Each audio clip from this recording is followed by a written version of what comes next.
Hi, it's Dwyer, gamblersadvisory.com. This is the day of the fight. Manny Pacquiao versus One Man Well 3. Let's talk about it. But before I go further, just remember the opinion you should follow should be your own. Just consider this video to be a second opinion from a complete stranger online. Now, on my channel page, several people are going to be commenting on this fight in real time. If you want to hear what other fans are thinking round after round, I hope you stop by my channel page because there's some great fans. And quite frankly, with these two, Pacquiao and Marquez, there's always been some controversy on the scoring. Right? The first fight formally was a draw.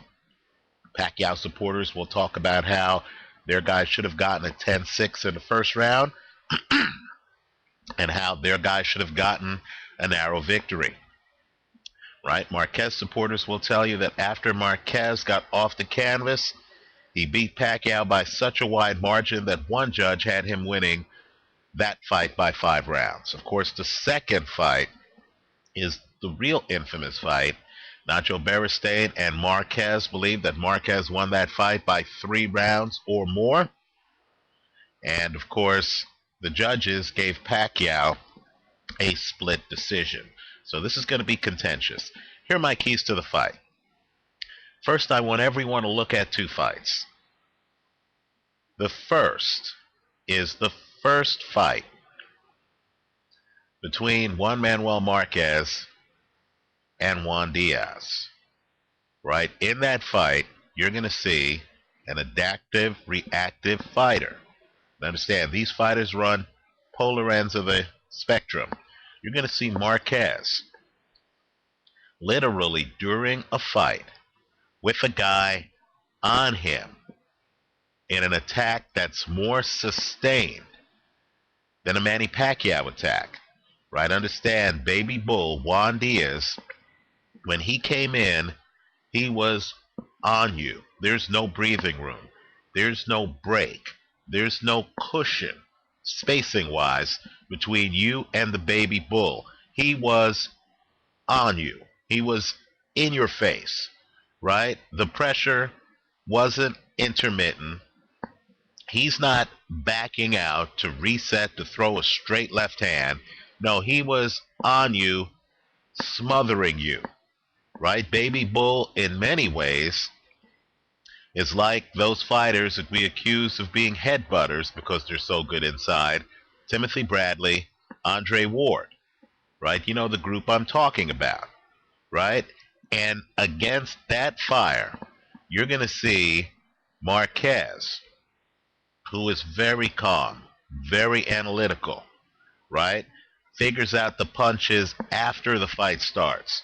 You're going to see Marquez get roughed up early. He's roughed up. He's getting beaten early. Then you're going to see him figure out, literally, during the fight, that Baby Bull is vulnerable to uppercuts. And believe it or not, after he figures that out, and keep in mind, very hard to learn and throw punches during a fight. You either have the punch in your toolkit when you get in the ring, or you don't. You're not going to, in the middle of a fight, figure out how to throw a great left hook, right? You either have that punch in your arsenal when you get in the ring, or you don't.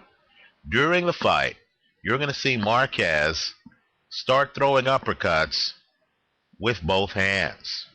This is with both hands, with the champion up on him, right? Marquez has the toolbox. It's a huge toolbox where he can throw a left uppercut and a right uppercut, right?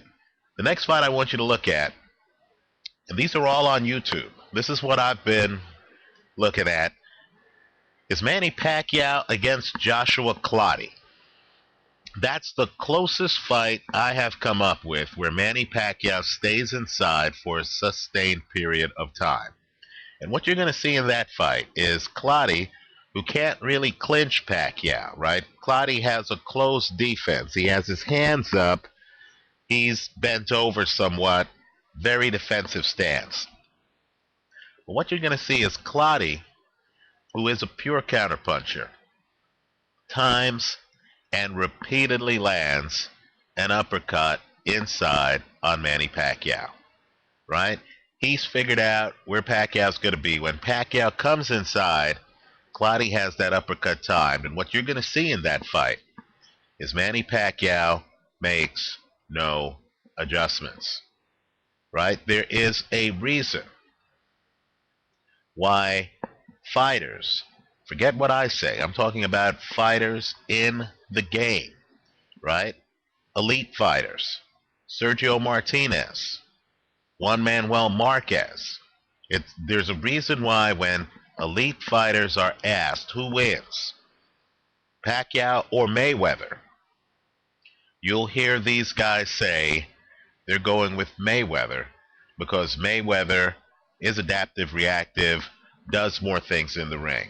Well, let me just say, the secret in this fight, and it is a secret, is that Juan Manuel Marquez has the bigger toolbox than Manny Pacquiao, right? There's an entire part of Marquez's game that we haven't seen in the Pacquiao fights because Marquez will only unveil it if the opportunity presents itself. Pacquiao isn't Baby Bull. He's more complex. He's outside. If you look at the first two fights, count the feet between Pacquiao and Marquez every time Pacquiao lands a knockdown punch. And there have been several of them. There have been 4. You're going to see that Manny Pacquiao is always a couple feet away from Marquez.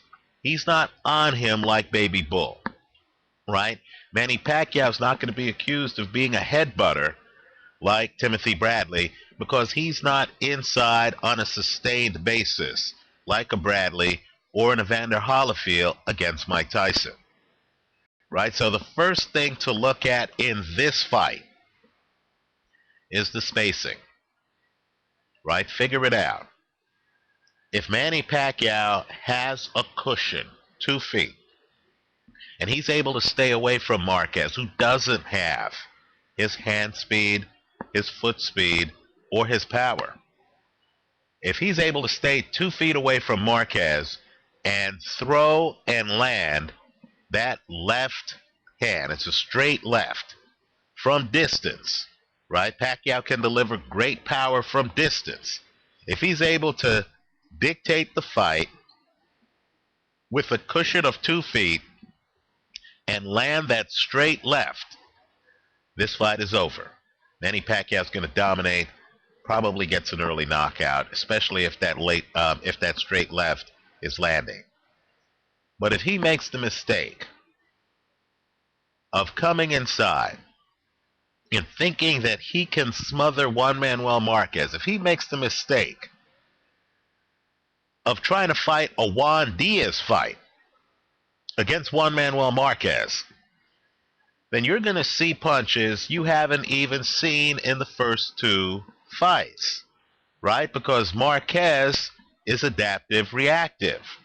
His game is determined by where you are in the ring, right? If Pacquiao tries to bum rush Marquez like he did on 24/7's episode against a sparring partner named Kavanaugh, you're going to see Marquez throw uppercuts. You're going to see Marquez make adjustments, right? If this fight is fought not at 2 feet, but at 6 inches to 12 inches, then you're going to see Marquez start to dominate. Because inside fighting, quite frankly, is an entirely different animal than the rest of the sport. Let me also point out that Pacquiao's straight left hand, in my opinion, is only effective from distance, right? It's like Pacquiao's straight left is only effective from distance. It's like Vladimir Klitschko's straight right hand, right? Understand the big time punches change depending on the distance between the fighters. So if you see Marquez close the distance. If you see him up close on Pacquiao, and it is a shootout up close, not a jump in, throw a flurry, but a sustained up close fight. Roberto Duran, Ray Leonard, the first fight, right? If it's a sustained up close fight, then forget the betting odds. In my opinion, Marquez would have the advantage. Let me tell you what I see happening in the past, right? The first two fights are up online. Marquez can't hit Pacquiao unless Pacquiao, who has the far better foot speed, right? Pacquiao, just off talent, has the greater talent, right? When Pacquiao's outside, Marquez is as helpless as Roberto Duran was in the second fight against Ray Leonard. He's helpless, right? But the key is Manny Pacquiao can't shoot a jab, fight off his back foot, and stay outside. That's not who he is, right? He has to come inside, right? That's his game. His right jab's just a placeholder. He has to come inside. So when he comes inside, what Marquez, who's advanced skill-wise, Marquez is the better technician. This is talent against technique. When Pacquiao comes inside, Marquez knows that as Pacquiao backs back out after a Pacquiao attack, he's open to a straight right hand. Right? Marquez has figured that out. He even knows that if he steps forward after throwing that right hand, Pacquiao's open to a left hook. Look at the end of the second round for the rematch. So the key is going to be the distance, right? I think Manny Pacquiao needs to launch a Pearl Harbor blitzkrieg early in this fight before Marquez figures out the angles, because that's going to be Pacquiao's biggest advantage. He's bigger than Marquez. I don't care about the nutritionist. He's bigger than Marquez. He's faster than Marquez. He's stronger than Marquez, right? He needs to come in.